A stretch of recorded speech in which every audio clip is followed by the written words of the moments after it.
Good afternoon. My name is Jay Jackson. This is a brand new episode of Chicken Box.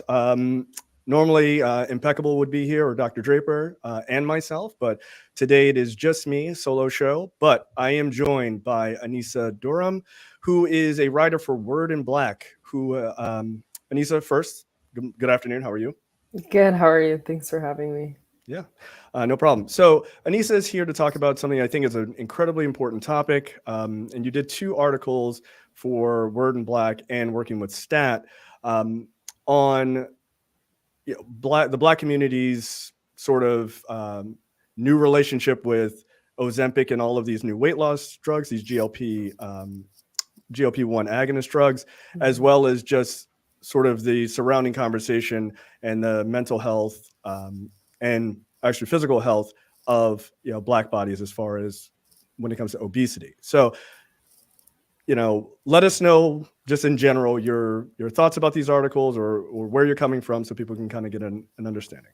Yeah. So just to give additional background on myself, I'm the health data reporter at Word in Black. I've been there for about 2 years.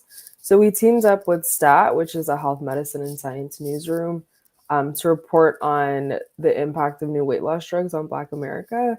So the first story, Black Voices, Black Bodies, Life in the Age of Ozempic, it's really kind of like a narrative piece. So I interviewed all these different people across the country about their perspective on, or their perspective and their lived experience on either Ozempic, living in a larger body, being diagnosed as like someone that's obese, having body image issues or mental health, and kind of like what led to these different circumstances where they felt like they constantly needed to lose weight.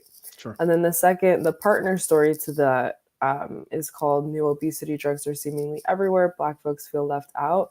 So this was really just like more of a straight news story where I spoke to different experts about what is Ozempic, how does it work in your body, what are some of the side effects, and then I loop in a few of the sources from the other piece about their struggle to either access the drug or what their experience was like when they got on the medication. Right. So yeah. Okay. So I guess let's start at the beginning. What brings you personally? Do you have a personal sort of connection to this topic overall, or is this just kind of this is what you were assigned? Because when reading the articles, it feels like there is a personal sort of stake in this. Yeah, I think initially I wasn't super tied to Ozempic. I was kind of like, I don't know. Everything I had heard about Ozempic was just about like the celebrities or in the gossip channels. And I was kind of like, I don't want to do a story like that. But once I started doing interviews, once we kind of just started throwing out ideas of like, what is the story? It really started to feel like, okay, we're not like the mainstream media isn't focusing on our community, on Black voices, on Black bodies. And when I was talking to people about either having eating disorders or dealing with disordered eating or their body image issues or just how social media has influenced them, I can definitely relate to that. So, as much as like reporters, we want to keep ourselves out of the story, I couldn't help but empathize and kind of like put myself in the shoes of my different sources.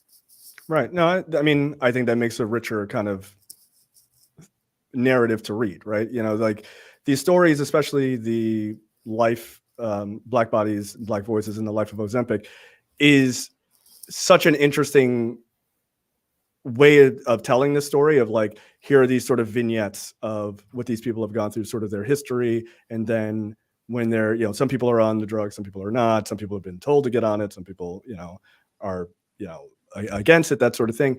And so it's kind of interesting to see like human beings, actual human beings, not just these presented celebrities, and what they are experiencing, right?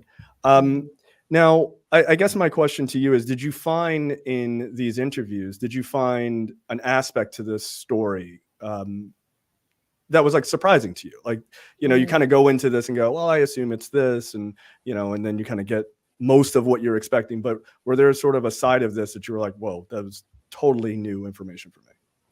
Yeah, I think a couple things come to mind. I don't know if this quite answers your question, but I was really curious to talk to more Black men. Yeah. And they were not trying to talk to me. So I was reaching out. Hmm. That was like the struggle of the project, to get more men on the record. And there was a few men I had spoken to that just didn't quite fit, like into the story. But I got just an overwhelming amount of women that wanted to talk, which was amazing. I incorporated so many of their voices. Right. But it would have been nice to just kind of include like the male perspective, because when we're talking about how social media has influenced people, usually it was like pertaining to women, or even just like dealing with disordered eating or restricting. A lot of that came up with women, but not so much with men. So I was really curious to hear more of that voice. As far as like a common theme, I guess you could say, there was a lot of like dismissiveness that people experience when they're trying to access healthcare, especially like when they're presenting in a larger body, or the doctor has already clinically labeled them obese. It's just like physicians automatically assume any issue you have is related to Right. your weight. Anything that is going on, you just need to lose weight. Like that's the catch-all. That's the magic fix-all thing, and it's just not true. Yeah, so I think those are like some common themes that came up. Yeah, I mean that does seem to be a common, sort of commonly reported experience for a lot of people that that are larger folks. I am fascinated by, and also not that surprised that guys would not want to be sort of giving their experience, because it feels like, especially as Black men, the narrative is kind of like, all right, if you're like a big dude, like it's okay to be big, but like you gotta like be like a big strong guy, right? Like, so like Yeah. that sort of that vulnerability of saying, hey, I don't feel so great about the way I look, and I felt that way for a long time because of these sort of societal pressures and things like that, for whatever reason. Yeah, it is interesting, but also I'm super unsurprised by that. It's like, Yeah, yeah, I mean, guys of just like course, running like away from that. Absolutely makes sense. like you're not surprised, but I was surprised because Yeah.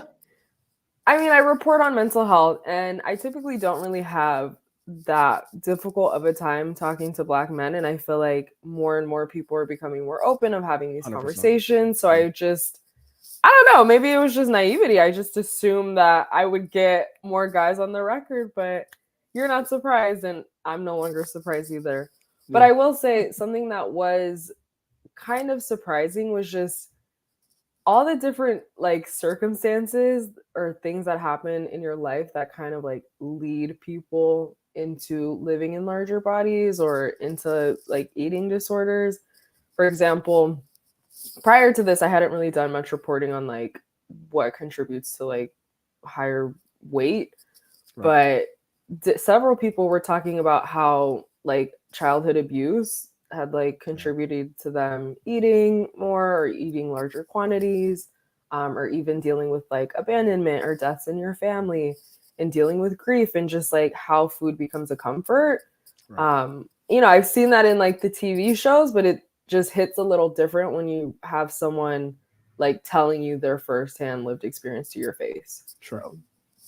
Yeah, I've known people who've had who've unfortunately dealt with that sort of type of abuse and things like that, and that is it is a thing, and it's and I want to get, that's actually kind of a perfect segue, right? Because I also think that there is a real conversation, especially around the mental health aspect, of sort of generational trauma, right? And I'm wondering if you found anybody sort of bringing that up, right? Like there's the idea of sort of generationally, like the food that we particularly eat as Black folks, right? And taking that, it's sort of like the Kenya Barris joke. It's like everything because slavery, but a lot of things can be tied, right? If you kind of look deeper on things, a lot of things can be tied to those sort of experiences. And I'm sort of wondering, did this idea of sort of generational trauma ever come up, of like, my mom or my dad had this issue, my grandparents, and so on and so forth? Like, did anybody kind of come back with dealing with that? Yeah, so there was a few older women that I spoke to, and they had mentioned that either like their parents or their grandparents had dealt with different chronic diseases. So just to kind of go back to Ozempic, Ozempic is a medication for type 2 diabetes. Right. It's a GLP-1 drug, but like the other one that's the same composition or like same type of medication is Wegovy, but that's specifically for obesity. So I say that to say, you know, some of the people that I was speaking to, they're type 2 diabetic, and they've had like generations of people in their family that have dealt with type 2 diabetes. And these, both of the women that I have in mind were not on Ozempic, but they had talked about like either their children or different family members had either dealt with weight issues or diabetes or some type of chronic disease. And then one woman in Tennessee had mentioned that I think she had 2 or 3 daughters, and all of them had like gastric bypass surgery for their like to lose weight. Yeah. So it was just like this generation of dealing with chronic disease and trauma and weight issues. Yeah. To me, that's one of the things that's so lost in these conversations, right? Because I think a lot of times they're sort of focused in a very, you know, black and white sort of situation, like do this and this will happen, or don't do this and this will happen type of thing. But that sort of, hey man, this has been kind of going on for 100 years directly in my family line. Why is that? You know, those are sort of less talked about. And sort of the more I've read about that, the more common that seems to be, right? So I do think that's something that people should consider and understand. You did mention earlier about sort of that, the difference between the amount of men versus the amount of women you were able to talk to. Women, obviously, in general in society, you know, race aside, have been sort of the victims of the, like, you need to be this thin or what have you, especially, you know, just any commentary about body types at all lay very heavily on women, way more than men, but, you know, it's not that men aren't affected as well. And so my question to you is sort of getting that double dose of Black women kind of getting it even worse, because it's, as somebody that you interviewed in one of the articles, they were like, we're somehow the standard, but also hyper criticized, you know, for not looking a certain way, which, you know, obviously is hypocritical and doesn't make any sense. But she's absolutely right about that. Like, did you find that these Black women, one, acknowledging that sort of situation, but figuring out a way kind of out of that, and, you know, how to deal with that in a way that's ultimately more positive and not so much, you know, self-damaging? Yeah. So, I mean, when you think about how fatness in general is looked at in society, it's almost always just seen as something that's like a moral failure. It's seen as something disgusting.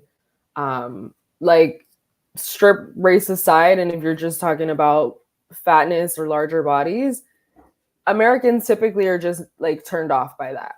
Right. So when you have that, and then you add the layer of being Black, and you're a Black woman who's already kind of like bottom of the barrel, not the standard, heavily criticized, hypersexualized. It just, I'm not even going to say it makes it more difficult, because that, like, obviously, but it adds so many more layers. Yeah, I want you to ask your question again, so I make sure I don't miss like what. No worries. No, so I guess my larger point is, was there any in the interviewing process, or any of the interviewees, did they find a way to sort of acknowledge, like, yeah, this is, you know, like we're getting hit from all sides here? Did any of them figure out a way of like, this is how I'm accepting that that's the way the world is, and sort of how do they move past it? Because I think that's probably very helpful to a lot of people. I think yes and no. And I almost feel like hearing some of the women, there's one woman in particular, her name is Michelle Hobson. She was actually in both of the stories. And she was just such an honest, candid person to interview. Like, I would say she was one of my favorite people to interview. And she had mentioned, like, I'm in my 60s, and my entire life, I've never liked my body. I've never felt good about the way I look. Right. And I think by the end of the conversation, and even after the stories have published, she she's working on it. Like, it's something that continues to evolve and change, and like your mindset. But she was very blunt about how she spent her whole life not liking the way that she looked and the way that she moved in the world. And I think stories like that were almost more powerful than hearing someone say, like, yeah, I'm trying to do self-love.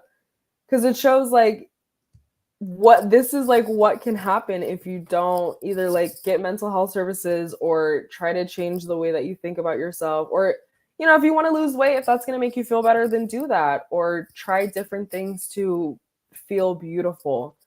But yeah, I think it was like a little bit of both. There was a few women that were like, I'm in my 50s, I'm in my 60s, I'm in my 70s, and I'm still trying to figure out how to love myself. And then you have some of the younger folks that I spoke to that are like, I'm trying to like get off of social media, or I'm trying to like do self-love and self-care, and hopefully that'll help. So you almost see these like different generations of people that are still trying to figure it out.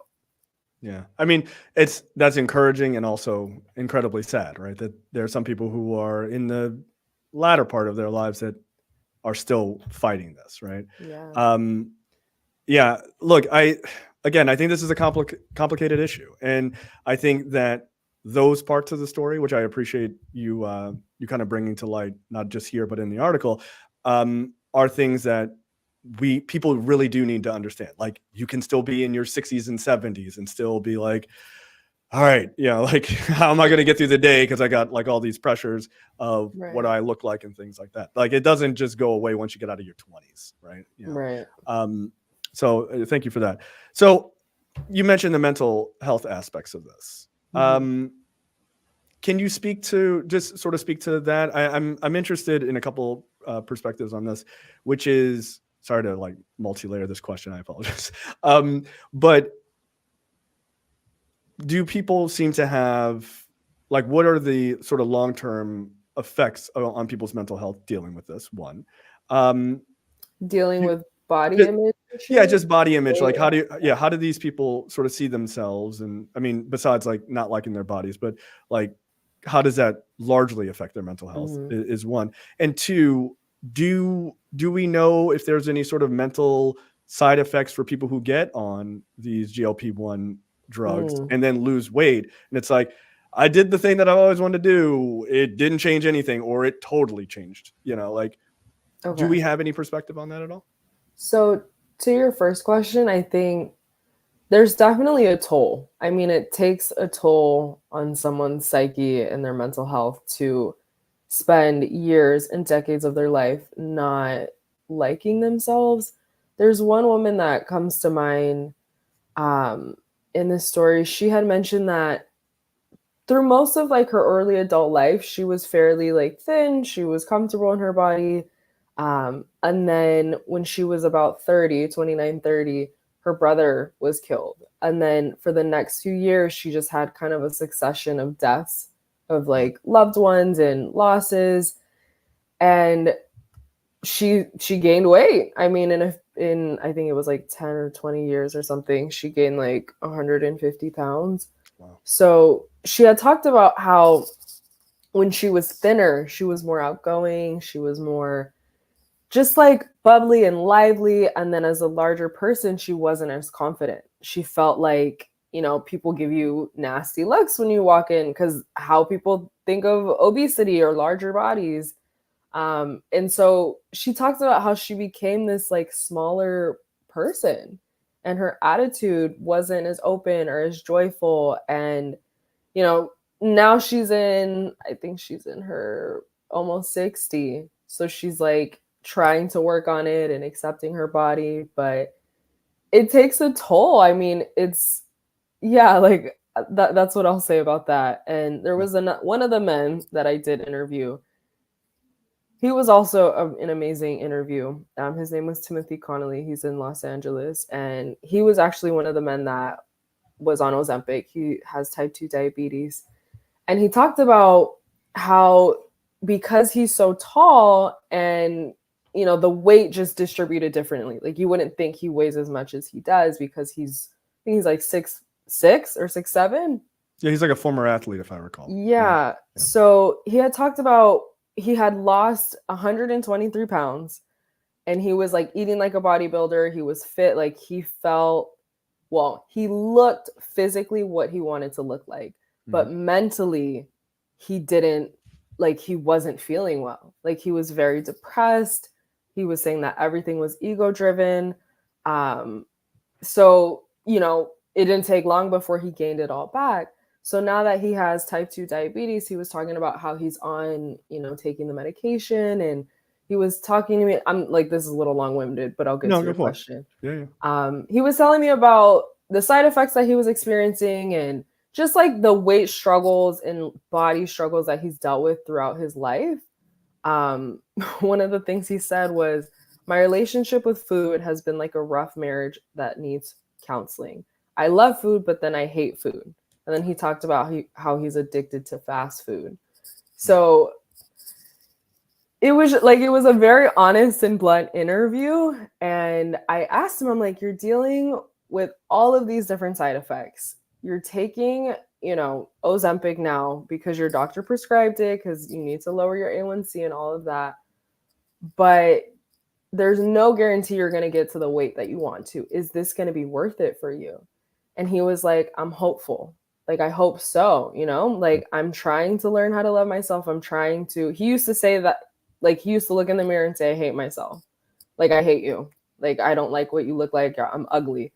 So now that he's a little bit older and he's worked on himself and he's on this medication to help his chronic disease, I think you kind of like see this evolution in people of like, they've been through all these experiences. They've had all these mental health challenges, but they're getting to a place where they don't want to live the rest of their life stuck in this cycle of, I want to be thinner, or if I'm not thinner, then I'm going to beat myself up about it. Right.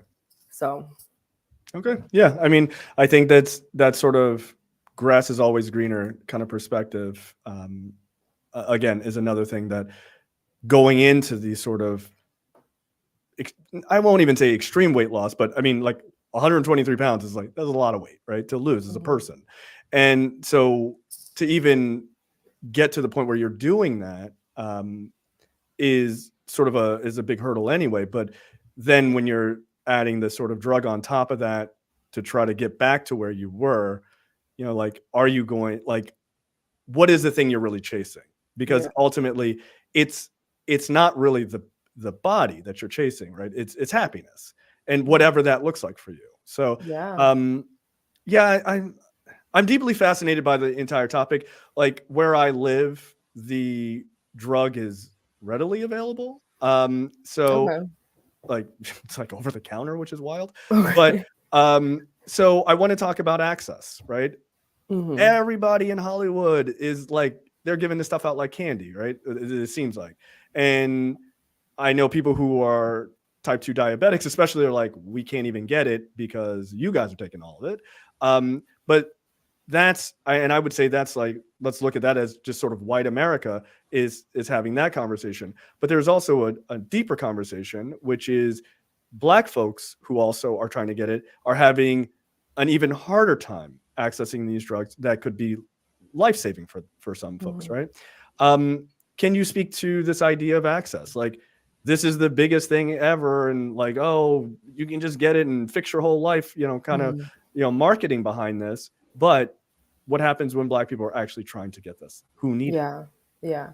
So I will kind of preface your question with these people, the sources that I did speak to that were on Ozempic were on it because they had type 2 diabetes.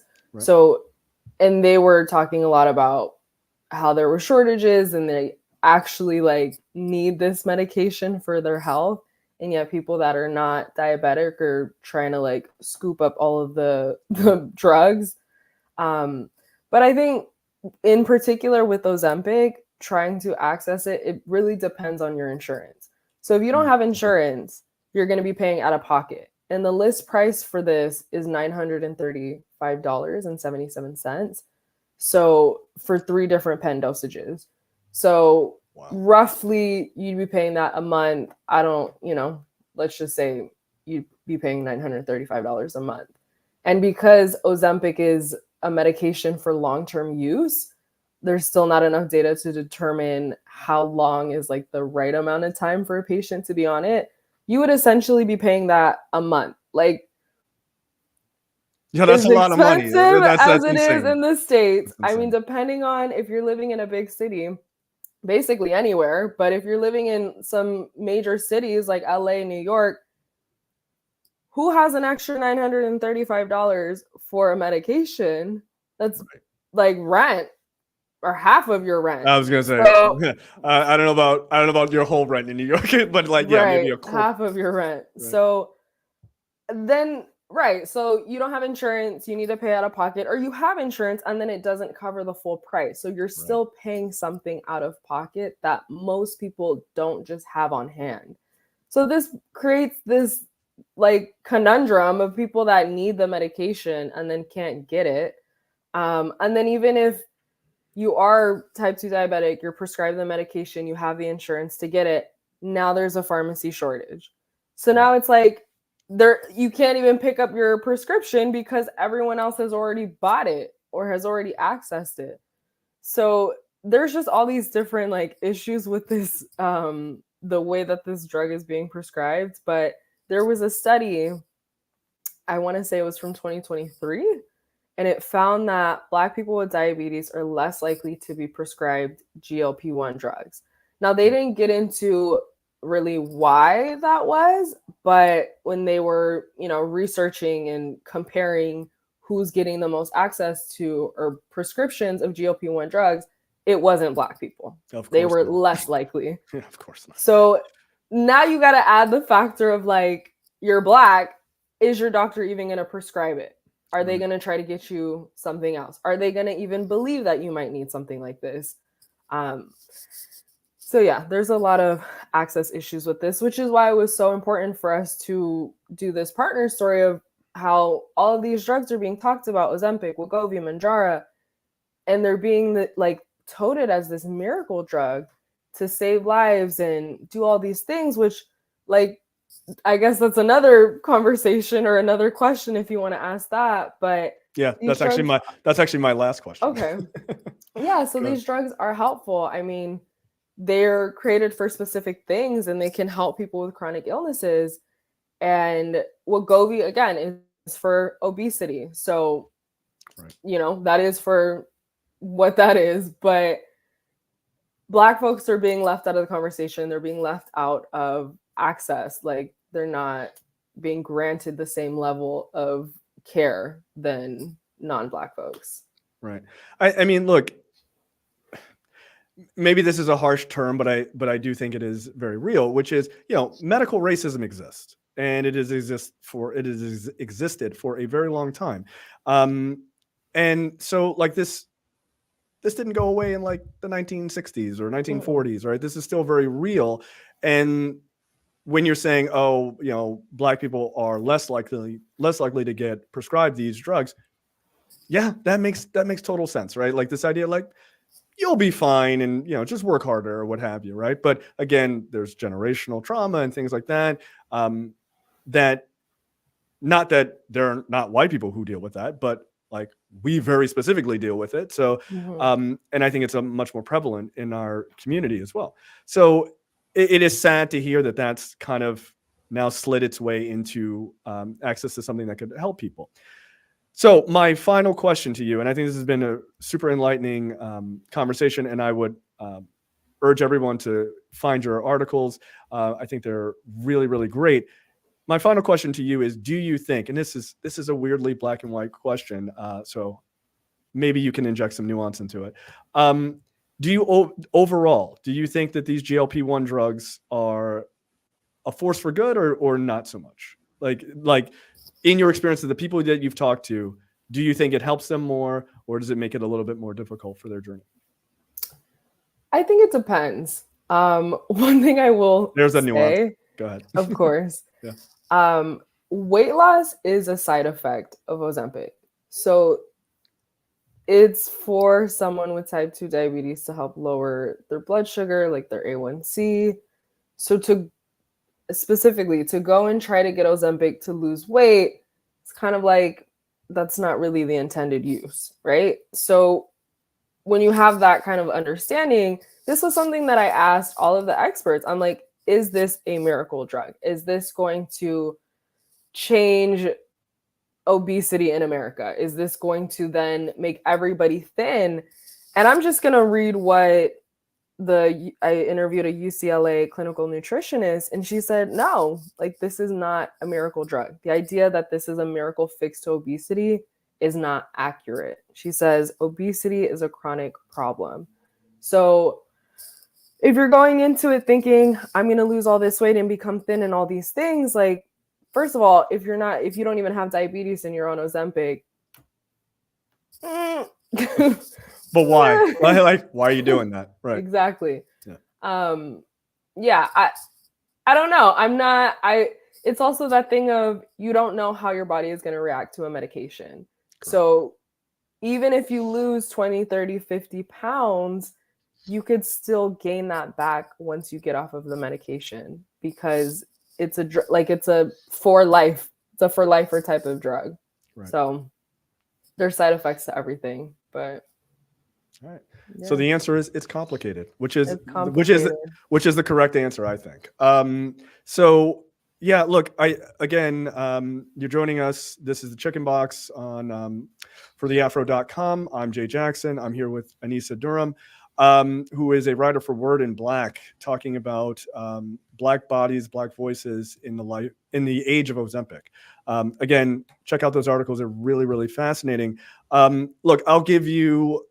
We do kind of like get a chance to be on a soapbox, but here we call it the Chicken Box. Give your sort of 30 seconds, 1 minute view of this whole thing, or something you want to tell everybody. So I will give you the floor. No pressure. Wow. No pressure, no pressure. I'll be freezing up on the last question. Okay. I think love yourself, love your body. I mean, bodies change. You're going to lose weight, you're going to gain weight. Things are going to happen in life that are going to contribute to either. But I think it's really important to prioritize your health in every sense. So prioritize your mental health, prioritize your physical health, try to do your best to take care of yourself in whatever way that looks like. Yeah, and do what you can to love yourself, because life is too short. And there's already so much racism and so many things coming for us as Black people. So fair enough. And I will just end it by saying, look, it is a complex issue. And I think you have to meet people where they are. And I think your article, especially the one I just mentioned a moment ago, does a really good job of sort of giving you little vignettes into the lives of people who are dealing with this in very, very different ways. And not only their current experience, but how they got there, right? Which I think historical context really does matter, even if it's only in the lifespan of this one person. So be kind to each other, be kind to yourself, and, take care of yourself, whatever that looks like for you, I think is important. So that is the end of this episode. Anissa, thank you for coming in. That was really dope. I appreciate your time. Thank you so much for having me, Jay. All right, guys, we will see you guys. I think we have a replay next week, but after that, we will be back with another new episode. Goodbye.